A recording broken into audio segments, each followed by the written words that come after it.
My name is John Hudson, and nothing in my past could have prepared me for what happened that fateful morning. I never imagined that within a single breathless moment, my entire understanding of life, faith, and destiny would be transformed forever. It began on an unusually quiet Sunday. I had risen early, seeking solace in the stillness before the bustle of the day. My routine led me to the small, centuries-old chapel nestled on the edge of town, a place that had always offered me comfort and a connection to something greater. That morning, as soft rays of dawn filtered through stained glass windows, I settled into a worn wooden pew. The hushed echoes of my whispered prayers mingled with the faint, lingering aroma of old incense and candle wax. In that sacred space, I poured out my worries, seeking guidance amid life's uncertainty. I was deep in my contemplation when an inexplicable pressure gripped my chest, a sudden, violent jolt that stole my breath. In an instant, the familiar world around me dissolved into darkness. The world as I knew it ceased to exist. I became aware of nothing but a void that swallowed all sensation. I soon realized, with a profound sense of disorientation, that I had left my physical body behind. Time, as I had known it, was no more. Instead, I found myself suspended in an environment of indescribable radiance, a realm where light and shadow danced in harmonious silence. There was no pain, no fear, only an overwhelming calm that seeped into the very fibers of my being. I felt as if I were floating in a sea of luminous energy, each pulse of light a gentle reminder that I was not alone. In this otherworldly place, the usual markers of time and space had vanished. I was enveloped by a warmth that defied description, neither harsh nor blinding, but a soft, embracing glow that filled me with an inexplicable sense of safety. It was as though every worry, every regret, and every unspoken sorrow had been lifted from my soul, replaced by an unshakable serenity. Then, as if summoned by the depths of my innermost yearning, a presence began to draw near. I sensed it long before I saw it, a comforting aura that resonated with an intensity beyond words. As this presence approached, clarity returned to the swirling mists of light, and I beheld a figure whose visage exuded both majesty and humility. There, standing before me, was Jesus. He was not depicted as the dramatic, larger-than-life figure of traditional paintings. Rather, his appearance was gentle, imbued with an aura of infinite compassion. His eyes, deep and knowing, seemed to see straight into my soul, understanding every hidden fear and unspoken hope. His expression was serene, and in that moment I felt an intimacy and love I had never before experienced. "John," he said softly, a single word that carried the weight of eternity. In that utterance, I understood more about unconditional love, boundless grace, and profound truth than I had ever grasped in my entire life. His voice was not merely heard, it reverberated deep within me, stirring long-forgotten memories and igniting a spark of faith that I had nearly lost. As I stood in the presence of this radiant figure, my heart pounded with a mix of awe and trepidation. Jesus extended his hand toward me, inviting me to embark on a journey beyond the limits of human comprehension. When I reached out, our hands met, and in that simple touch, the brilliance around us shifted. The comforting light transformed into vivid scenes, each unfolding like a tapestry of the future. I found myself standing in a vast, open field under an expansive sky. It was here that Jesus began to reveal a series of visions of the trials and triumphs that awaited humanity in the days to come. His words were clear and unwavering as he explained that the world was on the brink of unprecedented challenges. In this coming era, people would face a dire choice symbolized by a mysterious mark, a mark that would determine not just access to resources, but the very essence of one's soul. Jesus spoke of a future where society would be forced to choose between two paths. One path, lined with the temporary comforts of a system that promised security and abundance, demanded an allegiance that compromised the eternal truth. The mark, he explained, was not merely a physical token, but a spiritual contract. Those who accepted it would enjoy fleeting prosperity, yet at the cost of their true essence, their undying connection to the divine. In contrast, those who chose to live without the mark, relying solely on faith and the sustenance of God's grace, would endure hardship yet ultimately be preserved by a power beyond human understanding. As I listened, the enormity of his words began to sink in. I saw images of crowded cities and desperate faces. I saw families torn apart by the relentless pressure of conformity, and the seductive lure of security. Yet amidst the turmoil, there were also flashes of hope. I witnessed hidden enclaves where communities of believers thrived in secret, communities where prayer was not a ritual but a lifeline, and faith a currency more valuable than any worldly wealth. In one vision, I saw a modest gathering of people in a small, unassuming room. Their faces were etched with hardship, yet their eyes shone with a light of determination.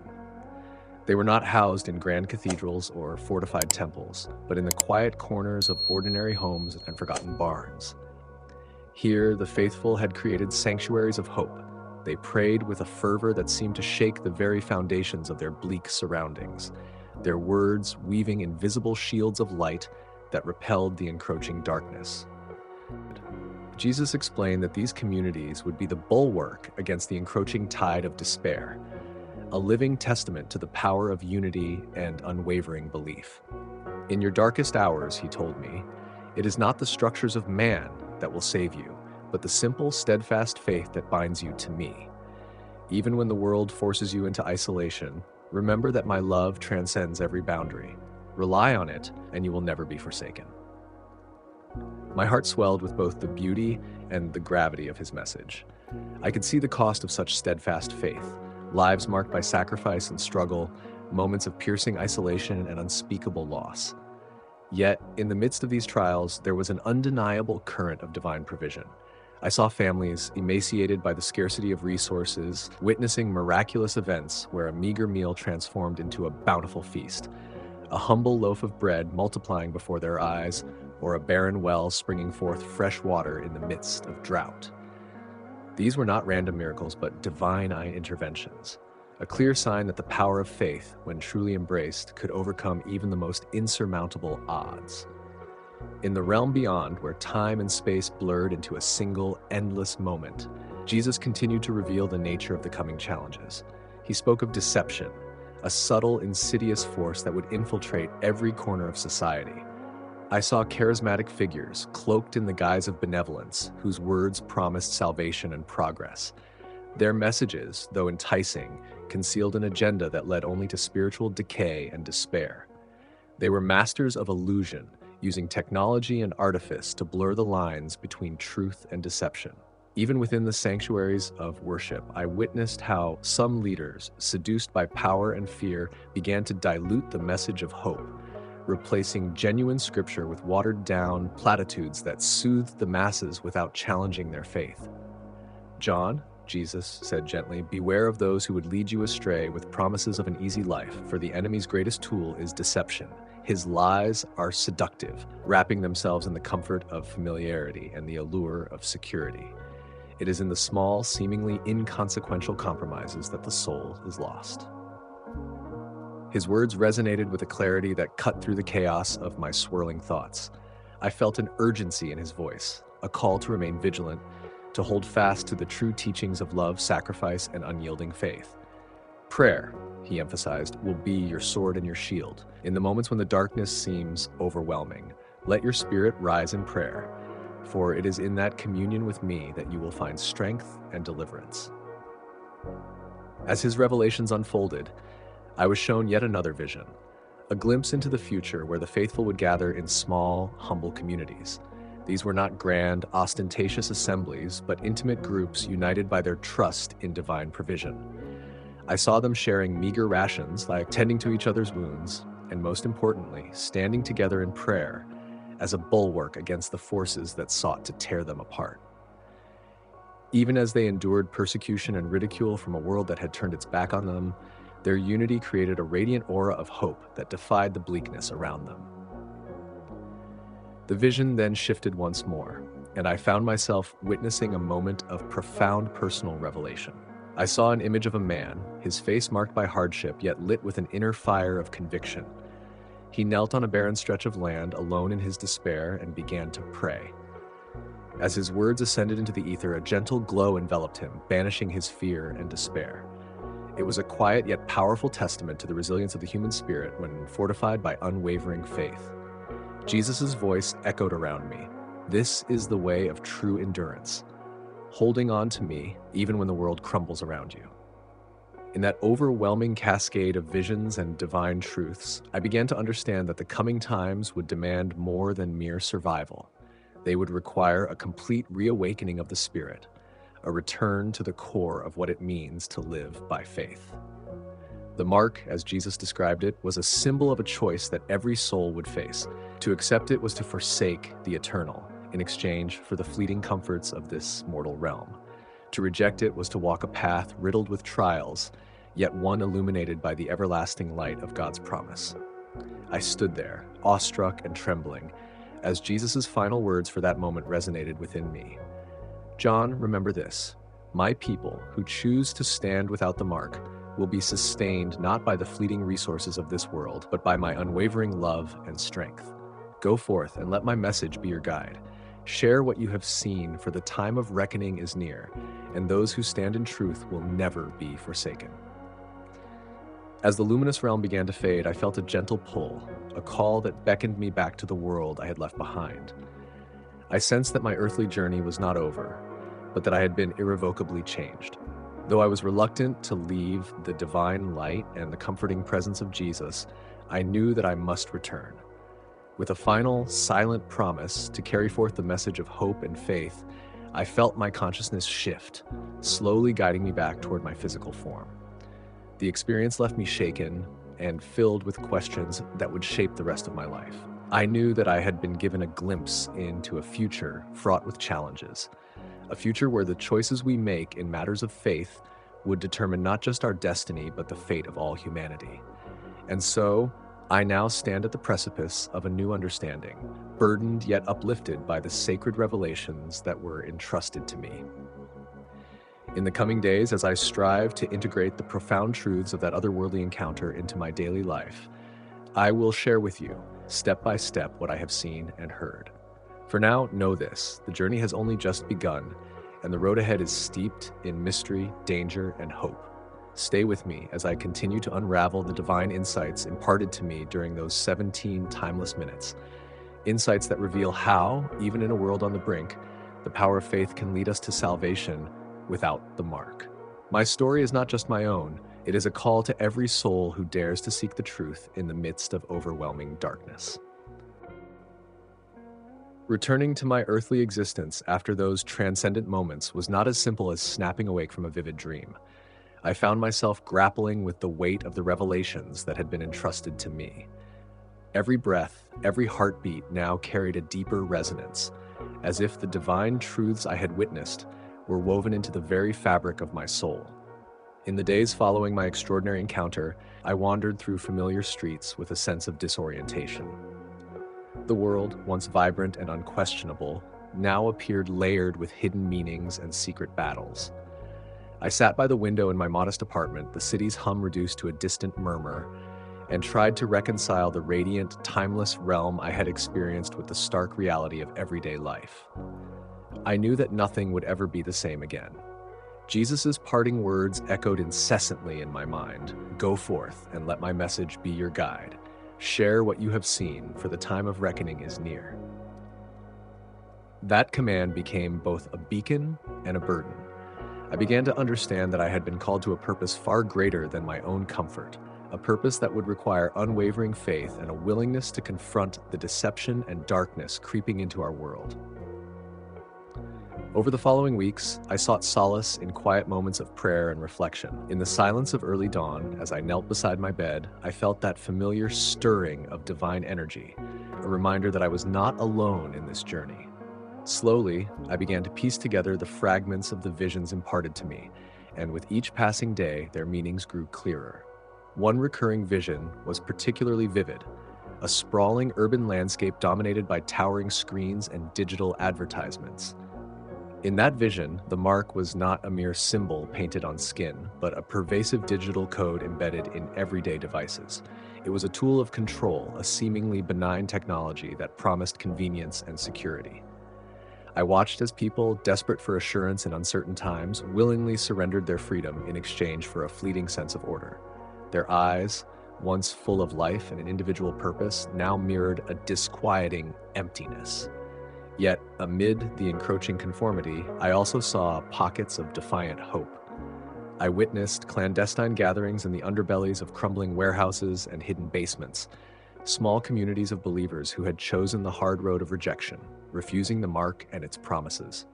Their meetings were modest affairs, marked by whispered prayers, shared bread, and tearful declarations of faith. In these secret sanctuaries, the air was charged with an energy that could only be described as divine, a palpable sense of unity that transcended physical limitations. Jesus had shown me that these communities were not isolated outposts of resistance. They were the beating heart of God's provision for those who dared to trust Him completely. In one of my visions, I saw a group gathered in a simple, candlelit room, their faces etched with both hardship and hope. They prayed with a fervor that sent ripples of luminous energy outward, creating a protective barrier that repelled the sinister forces seeking to impose the mark. Their unity was their strength, a living testament to truth that real security comes not from technology or governmental decree, but from an unbreakable bond with the divine. I remember a moment during one solitary night when despair nearly overwhelmed me. The relentless barrage of media reports and public rhetoric glorifying the ease of a marked existence threatened to drown out the gentle urgings of my heart. In that dark hour, I retreated to a small chapel on the outskirts of town, a quiet, unadorned space where the only light came from flickering candles. As I sank to my knees, the stillness around me seemed to pulse with an unseen presence. In that silence, I heard a soft, insistent whisper urging me to hold fast to the truth I had seen. It was as if the very air was charged with divine promise, affirming that my mission was not in vain. The message I had received was clear. The times ahead would demand an unyielding commitment to faith, a willingness to endure hardship for the sake of eternal truth. I began to reach out to others, friends, acquaintances, even strangers, with the hope of sharing what I had experienced. At first, my words were met with skepticism and incredulity. Many found it hard to believe that an ordinary man like me could have glimpsed such profound truths. But as I recounted the details, the radiant light, the gentle yet commanding presence of Jesus, the visions of a world on the brink of a great spiritual battle, some began to see a flicker of understanding in my eyes. I spoke of the mark not as a literal brand, but as a symbol of the choices that lay before us all. To accept the mark, Jesus had warned, was to embrace a system of temporary comforts built on a foundation of spiritual compromise. It was a choice that promised material security while sacrificing the eternal riches of a life devoted to God's love. In contrast, living without the mark meant accepting a path of trials and tribulations, but one illuminated by the promise of divine provision and everlasting fellowship with the Creator. One evening, as I addressed a small group in a community center, tucked away from the prying eyes of a conformist society, I recounted a vision that had left an indelible mark on my soul. I described a scene in which a family huddled together in a modest room faced the stark reality of an empty table and dwindling supplies. Their expressions were fraught with sorrow, yet their voices resonated with an unwavering faith as they prayed for deliverance. In the very moment their prayers reached a fervent peak, the barren table was transformed before their eyes. Loaves of bread multiplied, and a meager supply of vegetables expanded into a feast. It was a miracle wrought not by human ingenuity, but by divine intervention. I stress that this was not an isolated event. It was a promise repeated throughout the ages, a testament to the fact that true provision comes only through steadfast reliance on God. Yet, as much as these miracles offered hope, they were also a clarion call to vigilance. Jesus had warned me that deception would be subtle and all-encompassing, a wolf in sheep's clothing that would infiltrate even the sanctuaries of faith. I described how technology, when misused, could become a conduit for that deception. Digital codes, embedded in the very devices we use to communicate and transact, could serve as invisible chains that bound us to a system of control and materialism. The allure of such systems was potent, drawing in even those who had once been resolute in their spiritual convictions. I pleaded with my listeners not to be swayed by the promises of an easy life, for history had shown that such shortcuts always led to a loss of true freedom. The more I spoke, the more I saw the toll that the spiritual battle was exacting on each soul. I recounted visions of a sprawling battlefield, a place where the forces of light and darkness clashed in silent, unseen combat over the hearts of humanity. I recalled the image of countless believers on their knees, their voices rising in unified prayer so powerful that it created barriers of light around entire neighborhoods. This, I explained, was the true nature of spiritual warfare. Not a physical battle fought with weapons and might, but a struggle waged in the depths of the human spirit, where every whispered prayer and every act of genuine love served as a defiant act against the encroaching darkness. One particularly haunting vision still lingers in my mind. I saw a young man, alone and desperate after losing everything: his home, his family, his sense of purpose, because he had refused the lure of the mark. His despair was palpable, yet in that moment of utter isolation, he knelt and began to pray.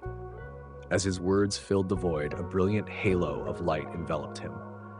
It was a quiet, solitary miracle, a reminder that even in our lowest moments, when the weight of the world threatens to crush us, the power of prayer can ignite a spark of hope that defies all odds. Jesus had shown me that true endurance is not the absence of fear or weakness, but the courage to rise above them through steadfast faith.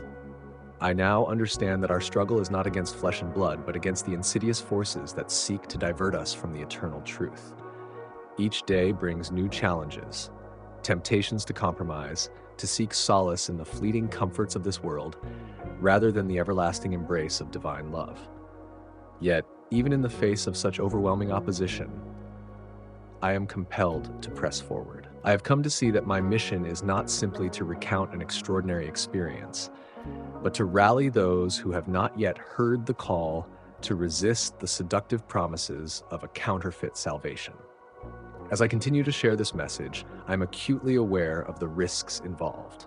There are forces at work that would see this truth silenced, that would label those who speak of it as extremists or radicals. But the alternative, succumbing to a system that commodifies our very souls, is a fate far worse than any earthly persecution.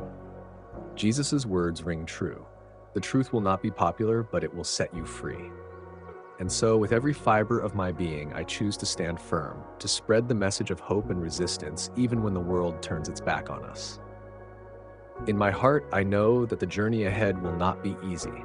There will be moments of crushing despair, times when the relentless tide of conformity and deception seems insurmountable. But I also know that within each of us lies a reservoir of divine strength, a spark of the infinite light that can never be extinguished. The key, as Jesus taught, is to remain rooted in prayer, to cultivate a deep, abiding relationship with the divine that no force on earth can break. I call upon every soul who dares to listen, seek the truth with all your heart. Build communities of unwavering faith and support, for it is in our unity that we will find the strength to resist the seductive lies of a system that seeks to enslave us. Let your prayers be the shield that guards your spirit and the sword that cuts through the darkness. Embrace the challenges that come your way as opportunities to reaffirm your commitment to a higher, everlasting truth. Now, more than ever, our world stands at a crossroads. The mark that I have described is not merely a physical or digital symbol. It is the manifestation of a choice that each one of us must make.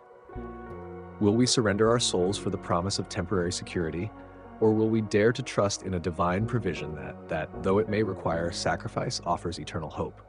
The decision is ours, and the consequences will echo far beyond our individual lives. I leave you with this.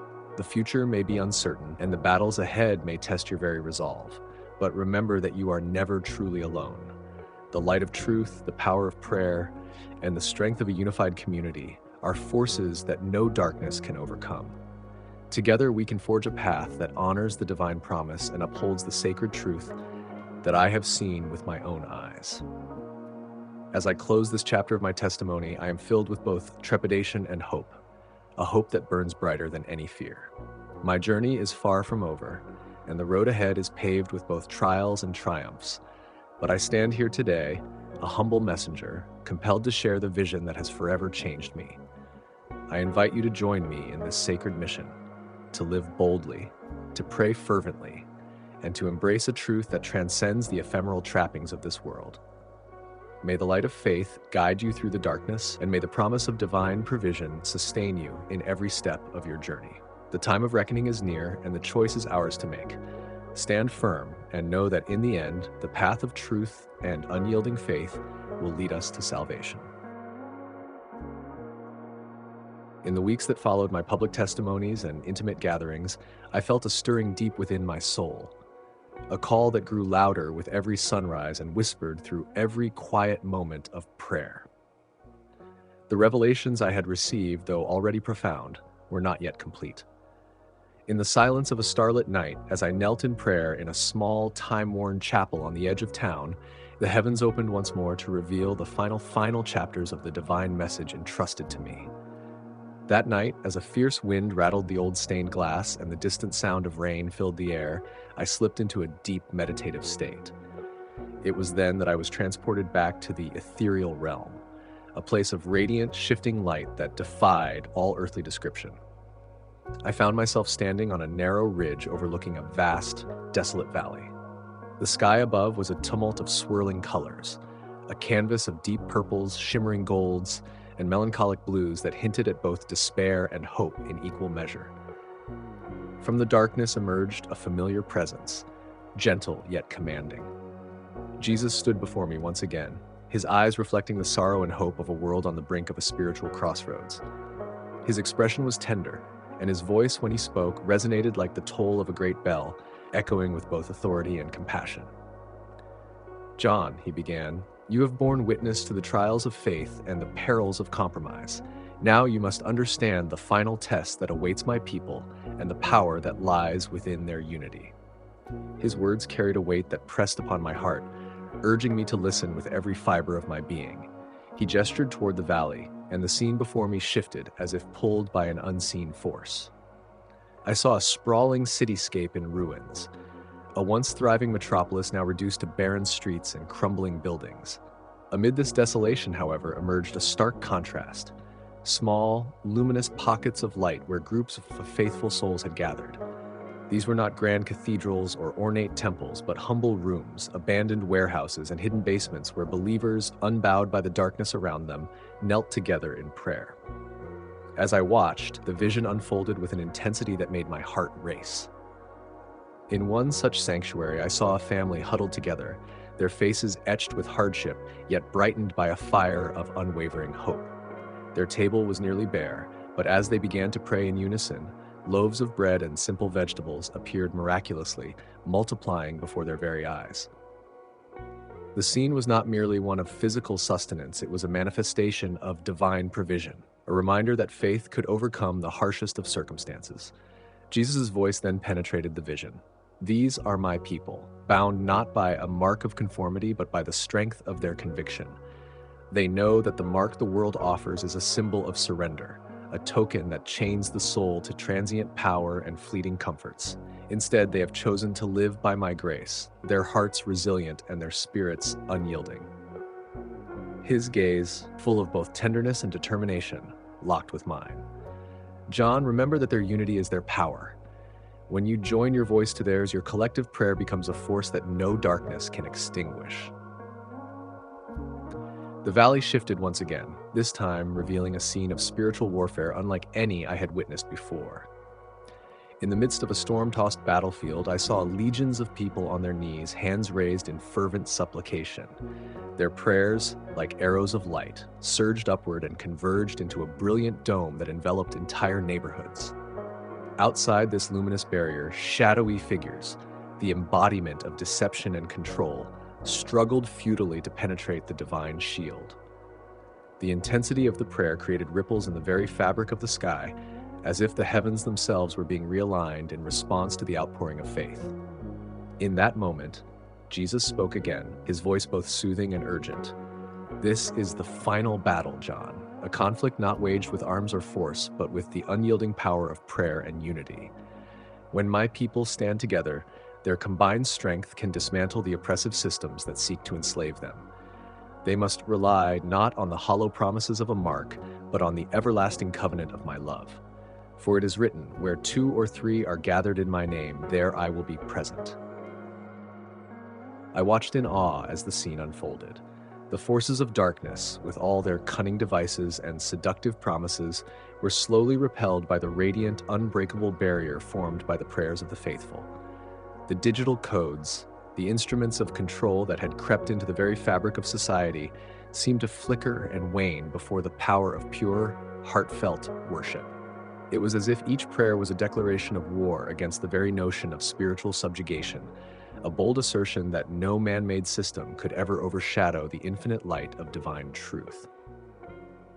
As the vision subsided, I found myself once more in the presence of Jesus, standing upon that narrow ridge. His eyes, filled with both compassion and a resolute urgency, met mine. "John, your journey has prepared you for this final revelation. The time is near when the faithful must decide to accept the transient security of the mark or to stand firm in the unyielding promise of my grace. You and those who hear your voice are the heralds of a truth that must not be silenced." His words were a clarion call that resonated deep within me. I realized then that my role was not simply to bear witness to these visions, but to become an active instrument in rallying those who had not yet awakened to the impending spiritual battle. I was to be a beacon of hope, a living testament to the power of prayer, unity, and unwavering faith. The path ahead would be fraught with peril and isolation, as the forces of deception would spare no effort to discredit the truth. Yet the alternative, abandoning the divine mandate in exchange for fleeting security, was a price too high to pay. In the days that followed, I set forth with a renewed determination to share the final message. I reached out to communities both old and new, gathering those who, like me, sensed the stirring of something greater beyond the visible world. I organized small prayer meetings in quiet, out-of-the-way locations, a repurposed barn here, a forgotten community center there, places where the hum of modern life could not drown out the quiet, persistent call of the Spirit. In these intimate gatherings, I recounted my visions in vivid detail: the ruined cityscape, the radiant sanctuaries of hope, and the awe-inspiring spectacle of united prayer forming an impervious shield against the darkness.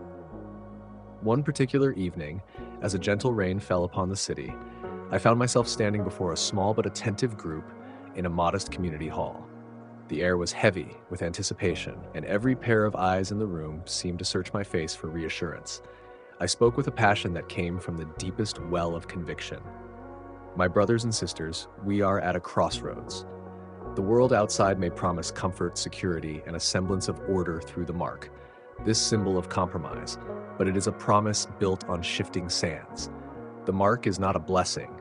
It is a chain that binds us to a system of control and mediocrity.